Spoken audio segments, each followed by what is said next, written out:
નમસ્કાર મિત્રો, સ્વાગત છે તમારું આપણી યુટ્યુબ ચેનલ ખબર અંતર ગુજરાતમાં। તો સૌપ્રથમ મિત્રો આજના મુખ્ય સમાચારની પર નજર નાખીએ તો ગુજરાત પર આવનારી 24 કલાક ખૂબ જ ભારે ખતરો। 1 તારીખથી રેશન કાર્ડને લઈને સરકારે લીધો મોટો નિર્ણય। જૂની નોટના બદલામાં હવે તમામને મળશે 15 લાખ રૂપિયા। ગુટકા તમાકુ ઉપર સરકારનો સૌથી મોટો પ્રતિબંધ। સરકાર તરફથી હવે મફતમાં સાયકલ યોજના શરૂ। ત્યારબાદ મિત્રો વાત કરીએ તો તમે પણ કરો જલસા, 15,000 રૂપિયાની સરકાર સહાય ચૂકવશે। ત્યારબાદ મિત્રો મંત્રીની ખેડૂતો સાથે સીધી વાતચીત। દેશી ગાય ખરીદવા માટે સરકાર ચૂકવશે સહાય। ત્યારબાદ મિત્રો રેલવેની તત્કાળ ટિકિટના નિર્ણય પર મોટો ફેરફાર। આ તમામ નાના મોટા સમાચાર જાણીએ પહેલાં ચેનલમાં નવા હોય તો ચેનલને સબસ્ક્રાઈબ કરી નાખો। તો ચાલો મિત્રો વિડીયોની શરૂઆત કરીએ। આજના સૌથી મોટા સમાચાર મિત્રો, ગુજરાત પર આવનારા 4 કલાક ખૂબ જ ભારેથી વરસાદ આવવાનો છે અને વરસાદની આગાહી ગુજરાત પર મિત્રો આવનારા 4 કલાક દરમિયાન 40 કિલોમીટરની ઝડપે પવન ફૂંકાશે। તો તમામ મિત્રો અત્યારે ઘરમાં રહે તેવી આગાહી સરકાર દ્વારા કરવામાં આવી છે। તો બીજી બાજુ વાત કરીએ તો સુરત સહિતના જિલ્લાઓમાં અત્યારે વરસાદે જોરદાર બેટિંગ કરી છે અને સરકાર દ્વારા અત્યારે રેડ એલર્ટ જાહેર કરવામાં આવ્યું છે।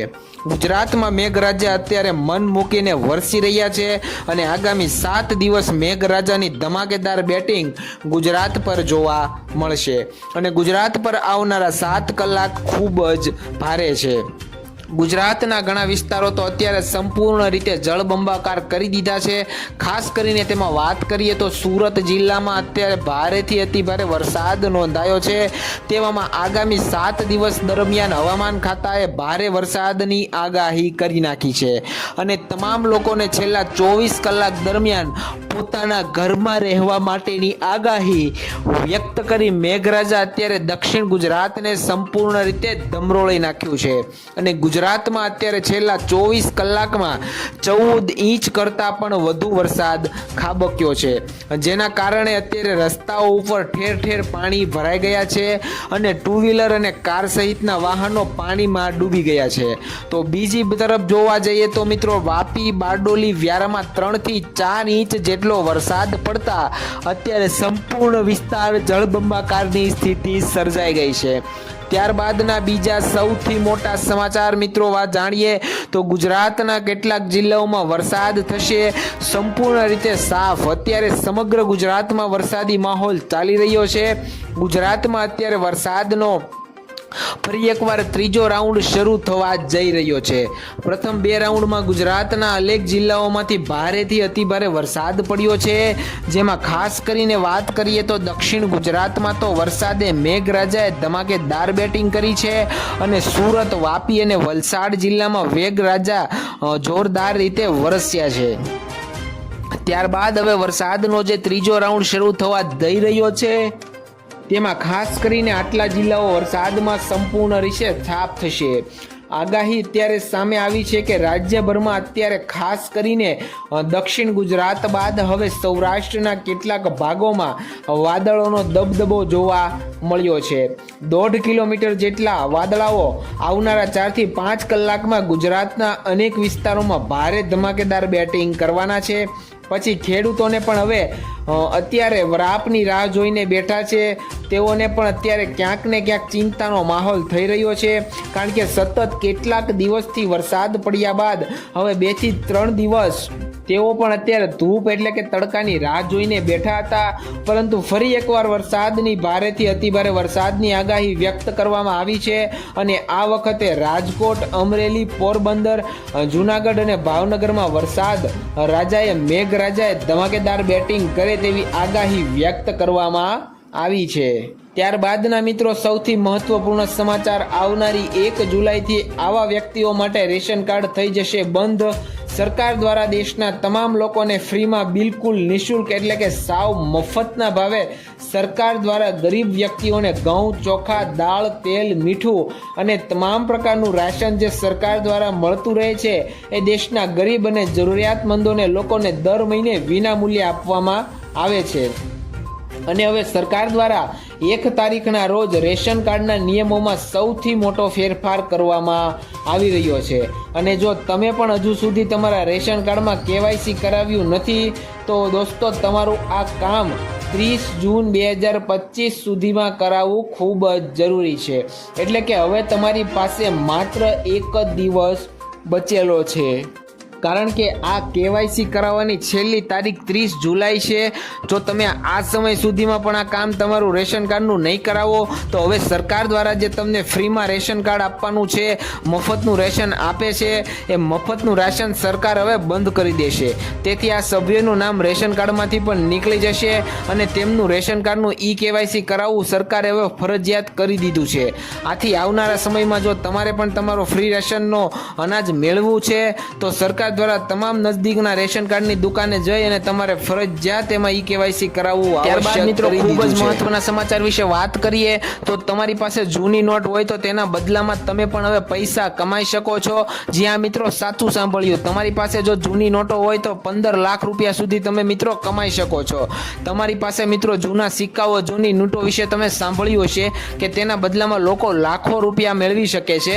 ખરેખર ઘણા લોકો આવા સિક્કા અને નોટ એકઠા કરવાના શોખીન હોય છે.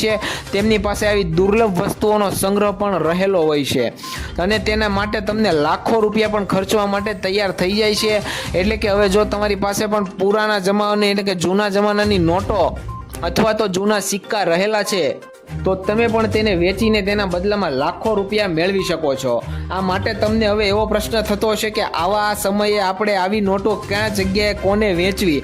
તો મિત્રો એની માટે ઓનલાઈન વેબસાઇટ છે, eBay છે, OLX છે, ઇન્ડિયામાર્ટ જેવી વગેરે વેબસાઇટો છે. તમે આ તમારા જૂના સિક્કાને નોટો આ વેબસાઇટ ઉપર તમે વેચાણ માટે મૂકી શકો છો અને ત્યારબાદ જે કોઈ વ્યક્તિને એમાં ઇન્ટરેસ્ટ હશે, રસ હશે, તે તમારા જૂના નોટ અને સિક્કાના બદલામાં તમને લાખો રૂપિયાનું વળતર. ત્યારબાદ મિત્રો મહત્વના સમાચાર વિશે નજર નાખીએ તો ગુટકા તમાકુ ઉપર સરકારનો અત્યારે સૌથી મોટો પ્રતિબંધ લાદવામાં આવી ગયો છે.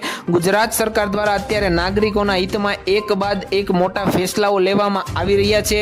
ગુજરાત સરકાર દ્વારા અત્યારે ગુટકા તેમજ તમાકુ અથવા તો નિકોટીનનું યુક્ત એટલે કે જેમાં તમાકુ મિશ્રિત હોય તેવા તમામ પ્રકારના પાન મસાલા વેચાણ, સંગ્રહ અને વિતરણ પર હાલથી જ અત્યારે મોટો પ્રતિબંધ લાગવામાં આવી ગયો છે. આવનારા કિસ્સાઓમાં ગુજરાત સરકાર દ્વારા તમાકુ અને ગુટકાના પ્રતિબંધ પર અત્યારે સૌથી મોટો પ્રતિબંધ લાગવામાં આવી ગયો છે. રાજ્યના નાગરિકોનું સ્વાસ્થ્યને વધુ શુદ્ધ બનાવે અને તેના માટે પ્રતિબંધ 13 સપ્ટેમ્બર 2024 થી સરકારે લાગુ કર્યો હતો, પરંતુ તેને વધુ 1 વર્ષ સુધી લંબાવવાનો નિર્ણય ગુજરાત સરકાર દ્વારા લેવામાં આવ્યો છે. હવે આવનારા સમયમાં કોઈ પણ વ્યક્તિ ગુટકા તમાકુનું વેચાણ અને સંગ્રહ કરશે તો તેની સામે સરકાર દ્વારા કડક કાર્યવાહીની જોગવાઈ છે. અત્યાર સુધી લોકોના મનમાં ભ્રમ હતો કે સરકાર કઈ કાર્યવાહી નહીં કરે, પણ એ લોકોને હવે ડર લાગી ગયો છે, કારણ કે હવે સરકાર તેના વિરુદ્ધ દંડનીય કાર્યવાહી કરશે. ખૂબ જ મહત્વપૂર્ણ સમાચાર ઉપર નજર નાખીએ તો ગુજરાત સરકારની મફત સાયકલ યોજના વિશે આપ સૌ જાણતા જ હશો. તો દોસ્તો, ગુજરાત સરકાર દ્વારા રાજ્યની સરકારી શાળાઓમાં અભ્યાસ કરતી વિદ્યાર્થીનીઓ માટે ફ્રી સાયકલ યોજના વર્ષ 2025ની શરૂઆત સરકાર દ્વારા કરવામાં આવી છે. સરકાર દ્વારા આ યોજના નો મુખ્ય હેતુ જે શાળામાં અભ્યાસ કરતી વિદ્યાર્થીનીઓ છે એમને આવવા જવામાં મુશ્કેલીઓ પડતી હતી તેના નિવારણ માટે સરકાર દ્વારા ફ્રી સાયકલ યોજના શરૂ કરવામાં આવી છે. આ યોજના થકી શાળાએ પહોંચવામાં વિદ્યાર્થીઓને મુશ્કેલીઓ નહીં પડે અને આ યોજનાઓ લાભ ગુજરાતની સરકારની શાળાઓમાં અભ્યાસ કરતી વિદ્યાર્થીઓને જ માત્ર મળશે અને તેમાં પણ ધોરણ 1 થી 12 ધોરણ 12 દરમિયાન અભ્યાસ કરતી વિદ્યાર્થીઓને આ યોજના થકી સાયકલ મળવા પાત્ર થશે. આ યોજના અંતર્ગત વિદ્યાર્થીઓને સરકાર દ્વારા સારી ગુણવત્તાવાળી, મજબૂત અને ટકાઉ સરકાર દ્વારા સાયકલ આપવામાં આવશે. તો જે કોઈ લોકોને લાગુ પડતું હોય એ લોકોએ ઓનલાઈન ફોર્મ ભરી દેવું અથવા નજીકનો સરકારી કચેરી અથવા કોઈ CSC સેન્ટર હોય ત્યાંથી સંપૂર્ણ માહિતી મેળવી લેવી અને તરત જ સરકાર શ્રી દ્વારા જે સાયકલ મફતમાં આપવામાં આવે છે એના માટે આવેદન કરી નાખવું, જેથી કરીને તમારા બાળકો પણ ભણતા હોય તો એમને સાયકલ. ત્યારબાદ મિત્રો મહત્વપૂર્ણ સમાચાર ઉપર નજર નાખીએ તો હવે મિત્રો તમારે થઈ જવાના છે જલસા. જ્યાં મિત્રો સાચું સાંભળ્યું છે, સરકાર આપી રહી છે 15,000 રૂપિયાની સહાય. સરકાર ચૂકવશે 15,000 રૂપિયા. ગુજરાત સરકાર દ્વારા અત્યારે દેશના નાગરિકો માટે વિવિધ પ્રકારની યોજનાઓ ચલાવવામાં આવે છે, જેનો અત્યારે ગુજરાતના તમામ લોકો ઉપયોગ કરી રહ્યા છે. તેવી સરકાર દ્વારા કલ્યાણકારી યોજનાઓ ચલાવવામાં આવે છે અને આજે આ યોજનાઓ દ્વારા શહેરથી લઈને ગરીબ વર્ગ સુધી તમામ નાના પ્રકારના લોકો માટે આ યોજનાનો લાભ મેળવે છે. આ સ્થિતિમાં જો તમે પણ કોઈ પણ પ્રકારની યોજના માટે પાત્ર છો તો તમે પણ આ યોજના માટે અરજી કરી શકો છો અને તેનો સીધો લાભ સરકાર પાસેથી મેળવી શકો છો. જી હા મિત્રો, સરકાર દ્વારા પ્રધાનમંત્રી વિશ્વકર્મા યોજના ચલાવવામાં આવે છે અને આ યોજના કેન્દ્ર સરકાર દ્વારા ચલાવવામાં આવે છે. સરકાર દ્વારા દેશના ગરીબ અને પછાત વર્ગના તમામ નાના મોટા પ્રકારના તમામ વર્ગો માટે સરકાર દ્વારા વિશ્વકર્મા યોજના ચલાવવામાં આવે છે. સરકાર દ્વારા આ યોજના થકી 15,000 રૂપિયાની સહાય ટૂલકીટ ખરીદવા માટે આપવામાં આવે છે. આ યોજનામાં કોઈ પણ પ્રકારનો નાના મોટો પ્રકારનો બિઝનેસ કરનાર એટલે કે ધંધો કરનાર વ્યક્તિને 15,000 રૂપિયાની સહાય સરકાર દ્વારા વિનામૂલ્યે ચૂકવવામાં આવે છે. જે પણ વ્યક્તિ સરકારી યોજનાનો લાભ મેળવવા માંગે છે તેઓએ પોતાનું આધાર કાર્ડ અત્યારે જ નજીકના સરકારી હોસ્પિટલમાં જમા કરાવી અને આ યોજનાનો લાભ. ત્યારબાદ મિત્રો મહત્વપૂર્ણ સમાચાર વિશે વાત કરીએ તો અગત્યપૂર્ણ સમાચાર છે કે કૃષિ મંત્રીની ખેડૂતો સાથે સીધી વાતચીત. લેન્ડ ટુ લેન્ડ એટલે કે વૈજ્ઞાનિકો ખેડૂતો સુધી ઝડપથી માહિતી પહોંચાડે છે. તે માટે મોડર્ન એગ્રીકલ્ચર ચોપાલ ઓક્ટોબરથી શરૂ કરવામાં આવી રહ્યું છે, જેમાં દર મહિને વૈજ્ઞાનિકો ખેડૂતોને આધુનિક સંશોધન તેમજ ખેડૂતોને ટેકનિકલ વિશે માહિતી આપવામાં આવશે. આથી ખેડૂતો પણ પોતાની પેદાશોને સારી રીતે ઉછેરવા માટે મદદ મળશે. આ પ્રસારણ દૂરદર્શન અને ઓલ ઇન્ડિયા રેડિયો પર કરવામાં આવશે, જેથી દરેક ખેડૂતો તેનો લાભ લઈ શકે. આધુનિક કૃષિ પેદાશો માટે પ્રચાર કરવામાં આવશે. કૃષિ મંત્રીએ કહ્યું કે ખેડૂતો માટે કોલ સેન્ટર પણ શરૂ કરવામાં આવશે, જેથી તેઓ પોતાનું નિરીક્ષણ કરી શકે, જેમાં ખેડૂત યોજનાનો લાભ મેળવવા માટે માહિતી પણ આપવામાં આવશે. આ યોજના રાજ્યના પણ તમામ કોઈ પણ વ્યક્તિઓ દ્વારા લાભ મેળવી શકે છે. તો મિત્રો આજના વિડીયો માટે બસ આટલું જ. મળીશું નવા વિડીયોમાં નવી માહિતી અને નવા સમાચાર સાથે. ચેનલમાં નવા હોય તો ચેનલને સબસ્ક્રાઈબ કરવાનું ભૂલતા નહીં, જેથી કરીને તાજા સમાચાર સૌથી પહેલાં આપની પાસે પહોંચતા રહે.